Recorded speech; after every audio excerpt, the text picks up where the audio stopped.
This episode is proudly supported by Powerhouse Parramatta. Powerhouse Parramatta will open in 2025. The new museum will be the largest in New South Wales and is determined to offer the very best in hospitality.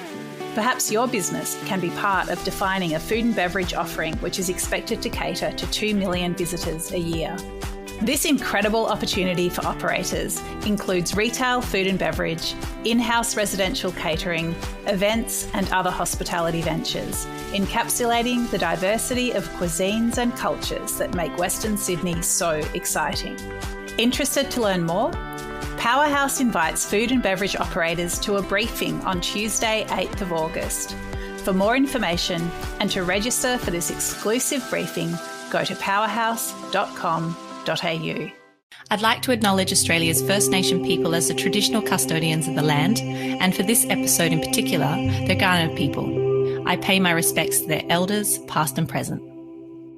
And there's a lot of different stuff going on down here, which makes it, people's different interpretations of what they think's great about McLaren Vale makes it a great place to live and work because, it's an exciting place, I guess. This is Over a Glass. I'm Shanteh Wale. Toby and Emmauelle Bekkers run Bekkers Wine in McLaren Vale, South Australia. Known as one of the most adored wine regions in the country, McLaren Vale's reputation precedes itself. When Bekkers Wines first made their debut, it immediately turned heads, and their aim of being an emblem for the region has developed into a reality. On behalf of Bekkers Wines, I'm thrilled to welcome Toby Bekkers. Hi Toby, thanks for joining me. G'day Shanteh, thanks for having me along.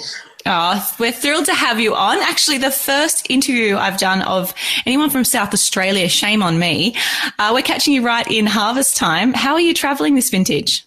Yeah, well, I'm just looking out the window at the moment. It's a sparkling day here in McLaren Vale. So we've had a really benign sort of a season, quite cloudy and cool, really, in our sort of context, and really, almost an Indian summer to finish. We're nearly done. We've got a couple of picks to go, but most of it's in the winery, and we're just starting to bring some of them back into barrel at the moment. Fabulous. So are you saying you haven't got out into the elements yet? Is that because you've got this podcast? Because it's very much unlike you. Yeah, 100%. I'm just I'm much more at home out and about, but I've got to say. McLaren Vale, wherever you sit, there's another little pretty amazing view to look at. So we're pretty fortunate down here, I guess. Fabulous. It is a beautiful part of the world. Toby, can you give us a bit of a background on where you got that viticultural bug when that first happened and how Bekkers Wine kind of came about? Yep, sure. So McLaren Vale really is, the main industry here is wine. And my mother's family had a bit of history there.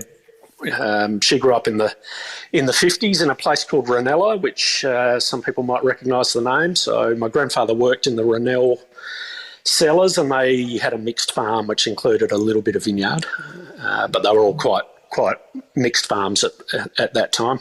That all got sold up in the early 70s, so around the time I was born. Gobbled up by housing in the southern suburbs of Adelaide. So even though I haven't grown up as a kid on a vineyard, there was sort of this connection with uncles and my grandfather who'd all been involved in the industry. And I guess if you want to stay in this place as a young person, the main industry is wine. So I kind of fell into it that way. Went off and did an ag science degree at Roseworthy, and then some more study in viticulture and kind of wobbled into it that way. Lots of pruning in school holidays, all that sort of normal stuff, I guess. And then I guess in terms of career-wise, my main career was with, I was very lucky to work with for about 15 years with a business called Paxton Wines down here. So starting off as the viticulturist there, and sort of the last little while was the general manager of that business, which included a wine company and a pretty significant transition for that business from sort of conventional farming into biodynamic. And I guess that really gave me a pretty good overview of the wine industry as a whole. And then when Bekkers kind of first came about, what year was your first vintage? I guess the first thing to say is that Bekkers is my surname, but it is a combination between myself and my wife Emmauelle. So we met together in a winery of all places in McLaren Vale. So she's French born and trained as a winemaker and had come out to do a harvest 95 vintage. And so the poor girl's been trapped here in Australia ever since. So we've had quite long careers with other people, but always with the opportunity to get back to Europe in the off season. So particularly Emma's done a lot of work in Bordeaux and Burgundy, and I guess we've had this really fortunate window into that fine wine world over there.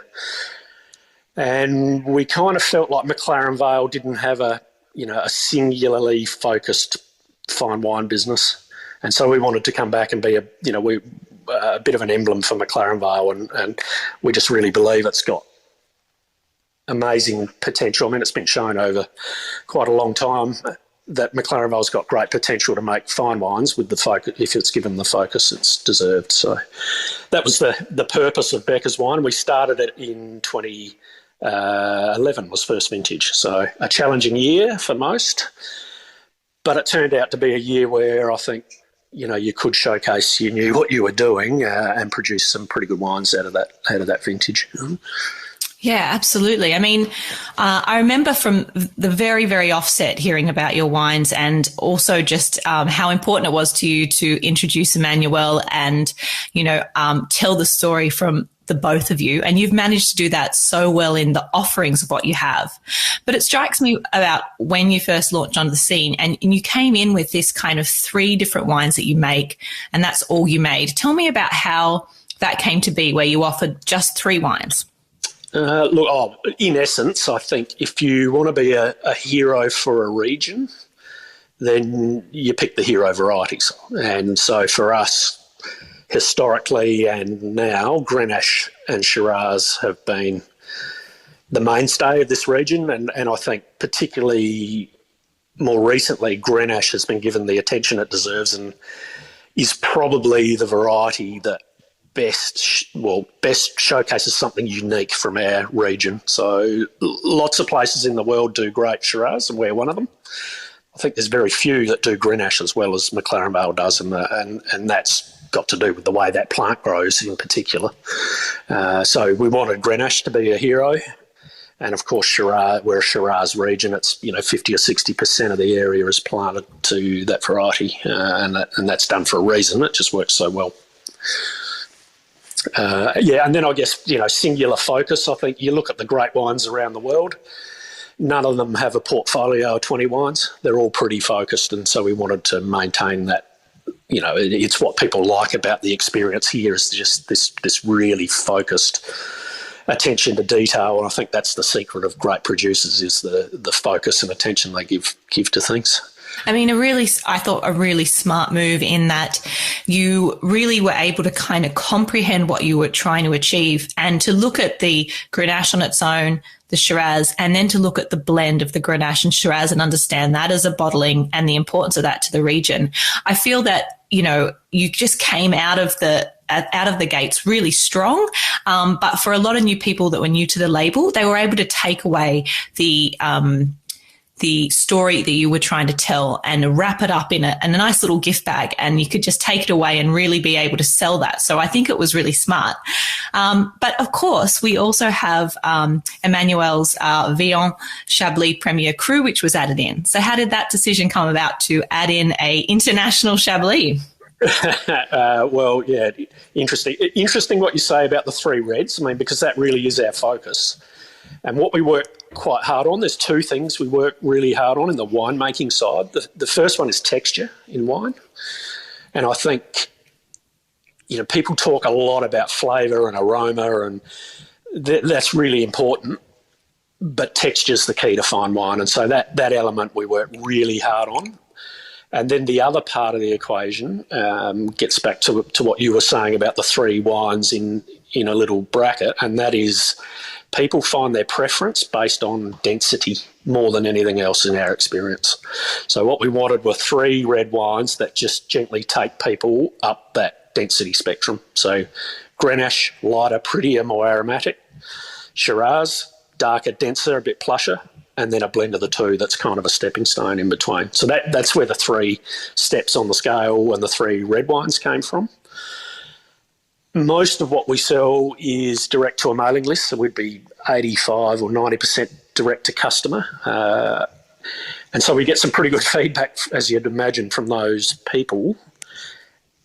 And they started knocking on the door for a white wine. And of course, that caused a bit of minor panic because I think, if I'm being honest, I think McLaren Vale can do amazing things with red wine, but it's much more challenging for white, particularly at the end of the market that we are pitching at.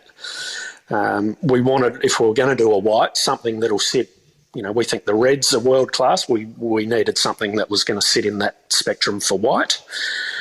There's a lot of good work being done with some new varieties in this region, but I think in terms of recognition and pricing and those sort of things, it's very difficult to pitch them where our reds are. So the idea we ended up sort of putting into practice was to ship Emma home every year, which is sort of a nice thing for her, but also to maintain contact in France. And she goes back each year and makes some wine for us in Chablis, which is a wine region we love, and Chardonnay we love, and a style of wine that works just so well here in Australia. Fresh, zingy, citrusy acidity. It's just a great wine for summer drinking in our climate, and it's proven to have worked really, really well. Our customers love the story and they love that connection to Emma's history, and it works well for our brand, I think. I agree. I think it does help tell the story of the people behind the labels. And I did want to touch on your wine specifically because I've got a little quote here from Emmauelle that says, Bekkers' signature is a wine of soft, silky texture with an accent on spice and fragrance, supported by McLaren Vale's hallmark generosity of flavour, and then with consideration to texture. And when I read that, I thought, look, this could be a recipe for all fine wine, basically. But in your case, I think it's really, really accurate. And I remember my first trip to McLaren Vale, I remember being able to pick your wines out of a lineup for their kind of ethereal texture, but also that crazy fragrance that kind of just jumped out of the glass. I was like, that's got to be a Bekkers wine. That's got to be a Bekkers wine. So, you've definitely achieved that. But let's talk about McLaren Vale as a region. What are the dominant features that make McLaren Vale the kind of epicenter for premium red wine production? Yep. Okay. So McLaren Vale, I think one thing is history. So, in terms of an Australian wine region, McLaren Vale has a long history. So 1836, proclamation of South Australia. Rennell was already growing grapes by 1838 down here. So it's become the dominant crop. It's very well suited. Marriage of climate and product, I guess.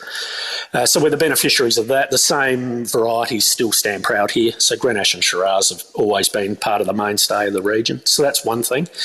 But the main thing for me about McLaren Vale is its diversity. And by that I mean you've just got these layers, this sort of artist palette of a landscape. And by that I mean just layers of diversity on top of each other. So starting with geology and landscape. On top of that, you've got soil, you've got slope, you've got aspect, distance from the coast, where the wind runs, rainfall patterns. It's this really diverse little artist palette that we've got to work with. And I think the smart people down here really understand that region as well as anyone in the world understands their region. So I know when I'm looking for the example you gave before of fragrance, I know that I'm not going to go looking for that down here on the coastal area, because I know those wines are going to be dark, dense structure. They're the scaffold. The aromatics I want will come from Clarendon or Blewett Springs, higher elevation, later ripening. So I think that diversity piece is just really important for McLaren Vale. And then, of course, you've got diversity of people, and there's a lot of different stuff going on down here, which makes it, people's different interpretations of what they think's great about McLaren Vale makes it a great place to live and work because, it's an exciting place, I guess. Definitely. And look, I want to touch on the fact that the future's seeing warmer temperatures where, McLaren's already in a Mediterranean climate, but there's a lot of factors that help moderate McLaren, such as Mount Lofty Ranges and the Gulf of St. Vincent and the couple of winds that you were talking about. So in warmer temperatures we're going to see for the future, what is McLaren Vale looking to for perhaps new plantings, but also let's talk a bit about those moderating areas as well with those higher temperatures. Yeah, okay. So look, there's a couple of elements to that. So definitely there's a lot of work being done with different varieties, and we're seeing that all around the world. So I think that work will continue. The other thing we haven't probably investigated as strongly as other regions, because we love the fact that we're on own roots here in terms of the plantings, is rootstock. And I think that'll play a part into the future. But at the moment, because we're phylloxera-free, that story of plants interacting naturally on their own roots is a very strong part of the McLaren Vale kind of culture. People like that thought. But rootstock will become more important, I think, and that offers some ability for investigating drought tolerance there. The most important thing down here is water security. That's the simplest and most effective kind of mitigating technique for heat is obviously irrigation, which we understand very well down here. And as far as you can be in an Australian wine region, we are close to drought proof, and that comes through really careful management of the underground water resource, but also the addition of recycled water as a resource in this region. So 50% of the region would be irrigated with very carefully metered and allocated underground water, and the other 50% now is reticulated through the region recycled water, run by a water utilities company that pipes water to the vineyards. So that's one big tick in our box, I think, for sort of climate mitigation. I think the other thing is just looking at where you plant. So we've just purchased a new vineyard, which we might talk about in a little more detail later on, but in Clarendon. And that's back in the back corner of the valley. It's a bit higher elevation. It's got some pretty nice deeper soils and a decent water allocation. So we're a bit of south-facing slope. So we're thinking, where can we go within our region, because we don't want to pick up and move, particularly to Tasmania. We've done a lot of work on sort of establishing our experience and our brand here in McLaren Vale. So where can we go within our region that's going to give us the best chance of sort of mitigating these effects? Yes, I mean, we're on the same page here because I've got lots of questions about your Clarendon vineyard. We might as well get to that. Tell me about this new site and how's that going to play out in an offering for you? Yeah, well, we're not quite sure about how it's going to play out because we're just feeling our way. So what we've gone and done to ourselves is buy a vineyard that's been abandoned for 10 years.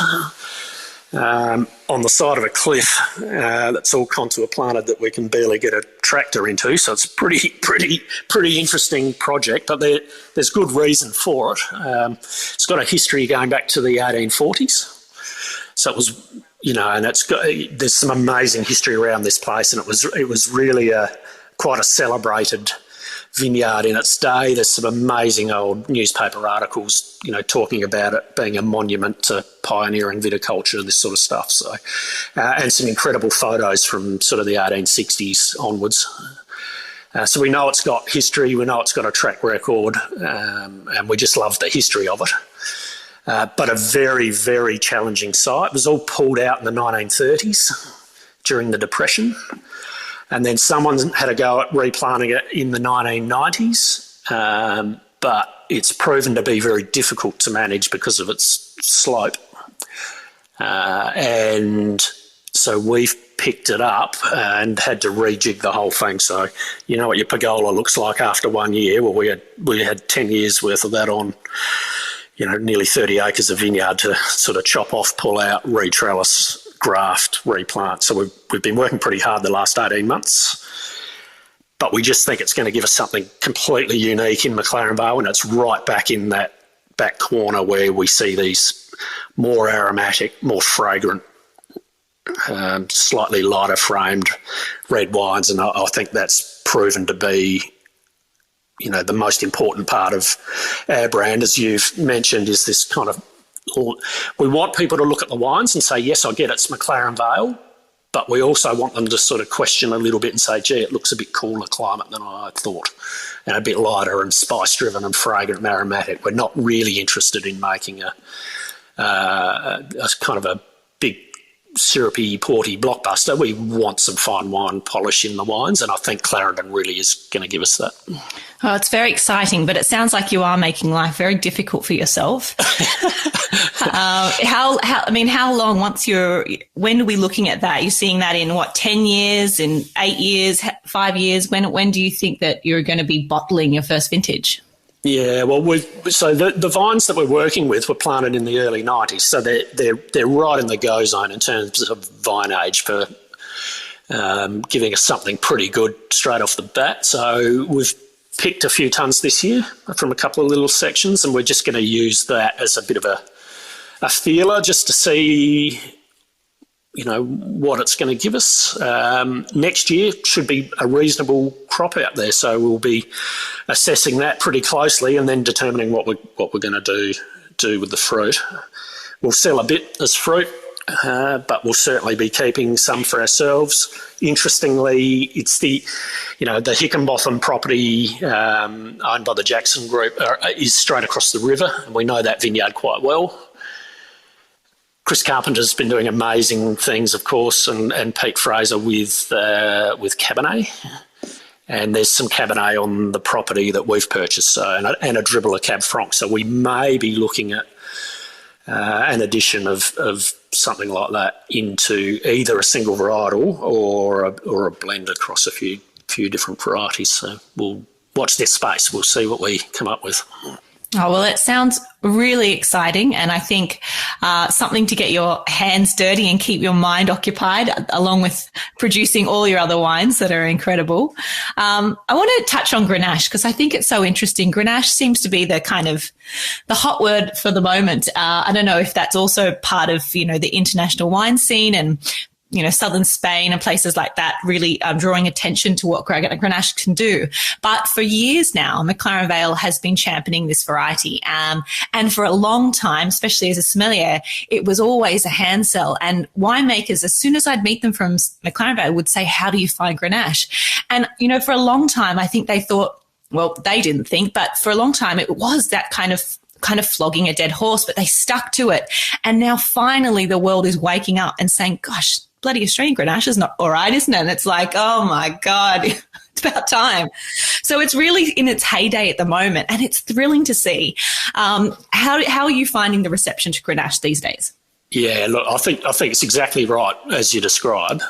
We know we've got this amazing resource on our hands, but it has been like screaming into a vacuum a little bit, I think. Look, a couple of things have really driven the renaissance of that variety. I think the first one is just a change in mindset about how it's made.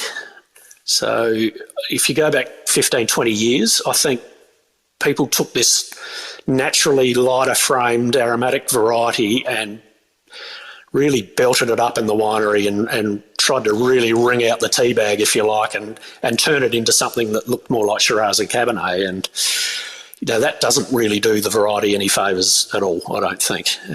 So a change in mindset, a change in consumer preference to slightly lighter framed wines has been to the benefit of Grenache, because it means we can treat it really carefully, delicately in the winery, be quite happy to see lighter framed, pretty aromatic wines, and that really shows that variety, I think, in its best light. For us, it's a $90 bottle of wine, so it's got to have a backbone of sort of gritty, sandy tannin and structure, which we love about the variety when we get it right, but it's still got this lighter framed kind of body that it sits within. And I think that's the asset.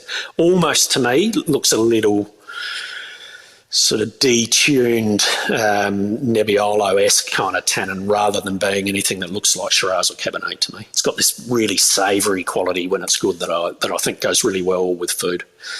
the last component, I guess, too, that needs to be mentioned about the revival of Grenache is I don't know, there always seems to be this sort of slight tension between sort of what you might call loosely conventional versus natural wine. And you've got to say that some of the natural wine guys that took Grenache as a base for what they were doing into this lighter, pretty, fragrant, aromatic style into the wine bars around the country, put Grenache by the glass in a new style in front of a lot of people. So, you know, whatever you think about that style or that movement, I think you've got to pay credit to the fact that that really did open people's eyes to what Grenache could do, and it certainly opened a door for producers like us that want to make something that might be viewed perhaps as being a little more serious and a bit more of a fine wine example, but really gave us the opportunity to put it in front of people with a new view of what Grenache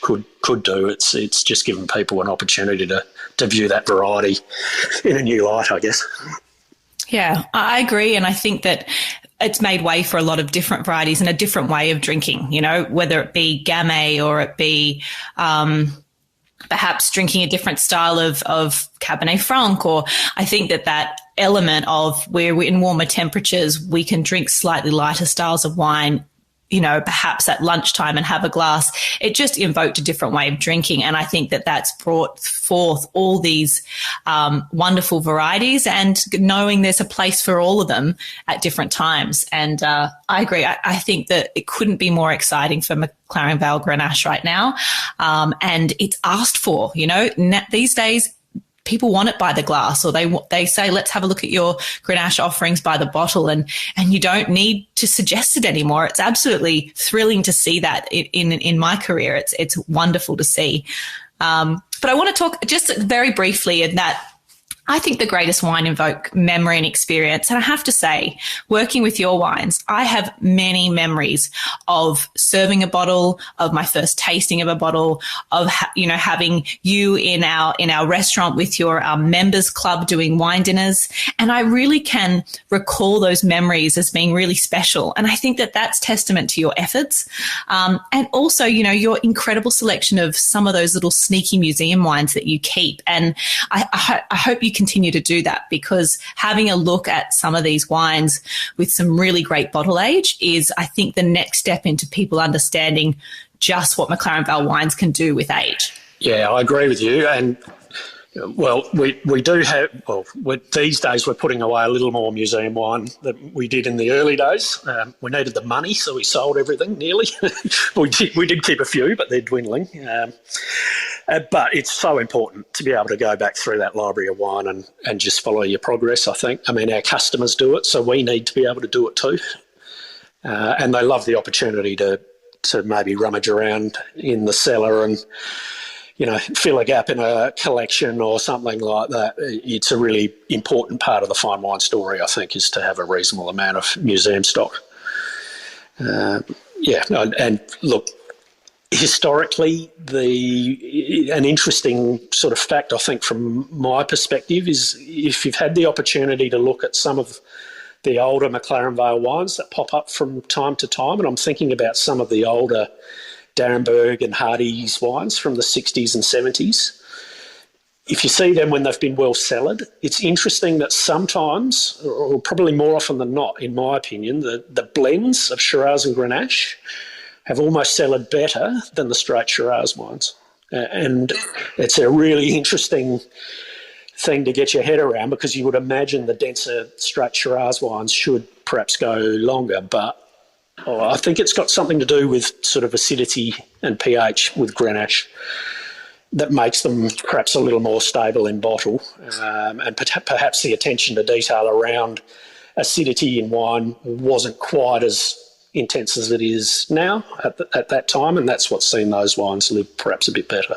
So there's all these wonderful stories and interest factors and layers that come from keeping wines in a cellar and pulling them out down the track. New stories sort of emerge as they age, I guess.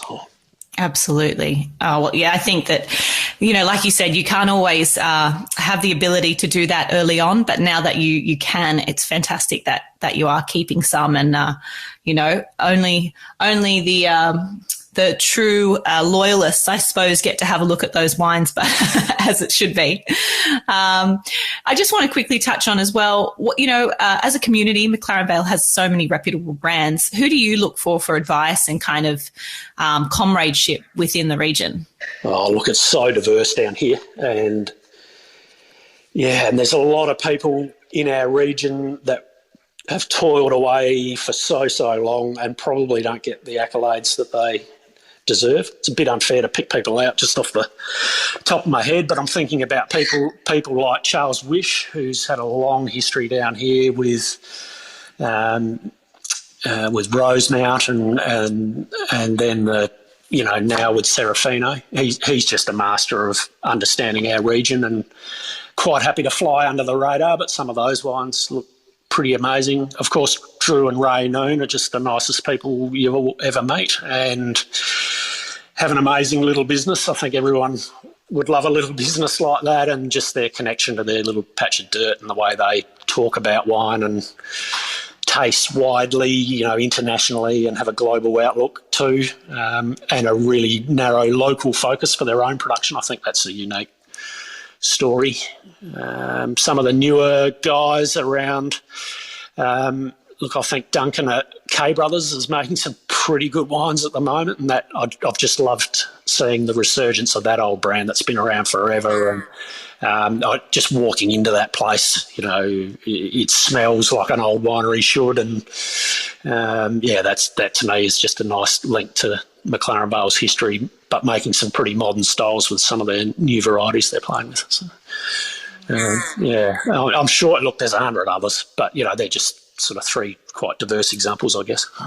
Yeah, it's always nice to hear someone that makes wonderful wine talk about other people in the region, and there's got to be times where you need to look to others to say, what did you do this vintage, or how did you combat that? And we don't do it alone, so it's lovely to hear you speak about some other important people in the region. I think that's something that's not recognised widely enough, and that is just this idea that you can, in a year, know everything about something you can't really understand in a lifetime, in my opinion. The value we place on experience and people's connection to a place and the hard yards put in, I think gets overlooked sometimes. So I just love it when I see people who've put the energy and time in, and those people mainly are smart enough to recognise that and are probably some of the most open and questioning and travel widely and are always trying to learn because they know you can't know it all. Yeah, well said. Toby, I always ask everybody at the end of my podcast, if you could only drink 3 beverages, alcoholic or not, for the rest of your life, what would they be and why? Oh, gosh. Right. Well, first one, champagne, just because I love it. And we've had some pretty nice – it's a good example of the impact of experiences on your life in wine. We've had some wonderful experiences in that region, so that'll be first. Second would be Cabernet of all types. It's not a variety that we've worked with a hell of a lot here. We hope to in the future, but it's just a wine that's probably my preferred red wine to drink with a meal. And finally, I can't go past Grenache because it's such a challenge to grow, to make, and it just, it's such an intellectual exercise for us here. And it's become our passion and a real kind of beacon for our region. Absolutely. I mean, they are 3 solid choices, 3 wines for all occasions, and 3 varieties that are just champions, aren't they? And I might sneak a beer in at the end. Beers don't count. It's a bit like water. We just assume in this industry that you're having a cold beer occasionally. Tremendous. Yeah, well, yeah. Toby, thanks so much for your time. Bekkers continues to be a shining light of McLaren Vale. Every vintage, I look forward to seeing what you've come up with. And we wish you the very best for the rest of harvest. Thank you so much for your time. And I hope I get to see you in person soon, and Emmauelle. Yeah, us too. And look, thanks for having me on. Any opportunity to sit down and talk about wine's a good one, I think. Absolutely it is. Thank you again, and best of luck today. Thanks, Shanteh. This is Over a Glass. I'm Shanteh Wale. Stay tuned for more stories from the world of wine and drinks. Listen in every Thursday on your podcast app. Follow us on Instagram at overaglasspod and contact us at overaglass@deepintheweeds.com.au.